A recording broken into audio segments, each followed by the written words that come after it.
অন্যান্য ম্যাচের আগে যেরকম ভিডিও দিয়ে থাকি, তো এই ম্যাচের আগেও ভিডিও দেবো, এটা আমি কালকেই বলে রেখেছিলাম। এবং ম্যাচটা যেহেতু 4:30 থেকে, তাই আগে একটু ভিডিও দেওয়ার চেষ্টা করছি, আর যতটা কম সম্ভব, কারণ বেশি সময় নিয়ে তো এডিটও করতে পারবো না, তাহলে আপনারা ভিডিও পেতে পেতে অনেক দেরি হয়ে যাবে। আগে কয়েকটা গুরুত্বপূর্ণ জিনিস বলে দিয়ে অনেকেই জিজ্ঞেস করছিলেন খেলাটা কটা থেকে। খেলাটা কিন্তু 4:30 থেকে সন্ধেবেলা বা 8টা থেকে খেলাটা নয় অন্য খেলাগুলোর মতো। নেক্সট খেলাগুলো কোথায় দেখবেন, দেখুন আমি জিও হটস্টারে দেখি বলে আমি টিভিতে কোথায় দেখায় আমি জানি না, কিন্তু খবর যেটুকু পাচ্ছি বা যতবার শুনতে পাচ্ছি, যেটা স্টার স্পোর্টস 3 চ্যানেলে দেখানো হবে। আমি যেহেতু নিজে দেখিনি, আমি 100% বলতে পারছি না যে দেখাবে কি দেখাবে না, তবে এইটুকুই খবর আছে, স্টার স্পোর্টস 3-তে দেখানো হবে। আর খেলা নিয়ে বললে দেখুন, কেরালা ব্লাস্টার সত্যি কথা বলতে মোহনবাগানের থেকে অনেকটাই এগিয়ে আছে, যে টিমটা নিয়ে মোহনবাগান নামছে তার থেকে। ফলে মোহনবাগানকে এই ম্যাচ বার করতে গেলে বা এই ম্যাচ কোনোভাবে জিততে গেলে একটা এক্সট্রাঅর্ডিনারি এফর্ট দিতে হবে, এটাই কথাগুলো আমি অনেক দিন ধরেই বলে যাচ্ছি। তবে ইয়ং প্লেয়ারদের মধ্যে যেহেতু এত বড় একটা সুযোগ পেয়েছে, তাদের মধ্যেও একটা উত্তেজনা আছে, উন্মাদনা আছে, এবং তারা সেই সুযোগটাকে কাজে লাগানোর চেষ্টা করবেই। ঠান্ডা মাথায় টিমের যেগুলো অ্যাডভান্টেজ আছে, সেই অ্যাডভান্টেজগুলো প্রপারভাবে ইউটিলাইজ করলে আজকের ম্যাচে অঘটন ঘটানোর ক্ষমতা মোহনবাগানের আছে। পোটেনশিয়াল বলতে আমি বলতে চাইছি এনার্জি ম্যানেজমেন্ট, আমাদের প্লেয়ারদের এনার্জি কেরালা ব্লাস্টার প্লেয়ারদের থেকে বেশি থাকবে, কারণ তাদের বয়সটা অনেকটাই কম। মোহনবাগান প্লেয়ারদের স্পিডও অনেক বেশি থাকবে, তারা অনেক স্পিডে অপারেট করতে পারে, তাদের স্পিডটাকে প্রপারলি কাজে লাগাতে হবে। তাদের অভিজ্ঞতার অভাব রয়েছে, সেই অভিজ্ঞতার অভাব টিমের মধ্যে যে সমস্ত সিনিয়র প্লেয়াররা রয়েছে তাদেরকে এই অভিজ্ঞতার অভাবটাকে ঢেকে দিতে হবে তাদের পারফরমেন্স দিয়ে।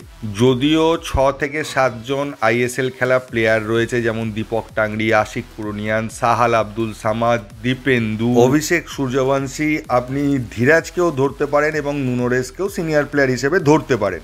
তো সিনিয়র জুনিয়রের একটা ব্যালেন্সও কিন্তু টিমটার মধ্যে রয়েছে। তবে আবার বলবো, মোহনবাগানের ডিফেন্সের ওপর অনেক কিছু নির্ভর করে আছে, কারণ আমরা এই যে আইএসএলটা জিতলাম, এটা কিন্তু আমাদের জেতার পেছনে সবথেকে বড় ভূমিকা ছিল কিন্তু ডিফেন্সের। তো এই ম্যাচেও মোহনবাগান ডিফেন্সের একটা বড় ভূমিকা থাকতে চলেছে। আমার ব্যক্তিগত ধারণা, সমস্ত সিনিয়র প্লেয়ারকে হয়তো বাস্তব রায় বা ডেগি কার্ডোজো, যিনি ওদের দুজনে মিলেই ডিসিশান নেবেন, তো মনে হয় না প্রথম থেকে পুরো টিমটাকে নামিয়ে দেবে, কারণ পরে যদি কোনো সিচুয়েশান চেঞ্জ করার বা টিমের মধ্যে আর একটু অভিজ্ঞতা ইনজেক্ট করার প্রয়োজন হয়, সেটার অপশান কিন্তু তাহলে আবার সেকেন্ড হাফে বা পরের দিকে থাকবে না।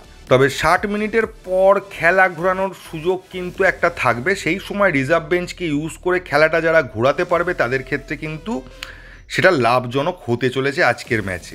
ধারে ভারে সব দিক দিয়েই কেরালা ব্লাস্টার এগিয়ে। তো এরকম হওয়ারও সম্ভাবনা নেই যে কেরালা ব্লাস্টার মোহনবাগানকে এসে ধুনে দিয়ে চলে যাবে আর মোহনবাগান কিছুই করতে পারবে না, এক পেসে ম্যাচ হবে, সেটা হওয়ার সম্ভাবনা কিন্তু আমি দেখছি না।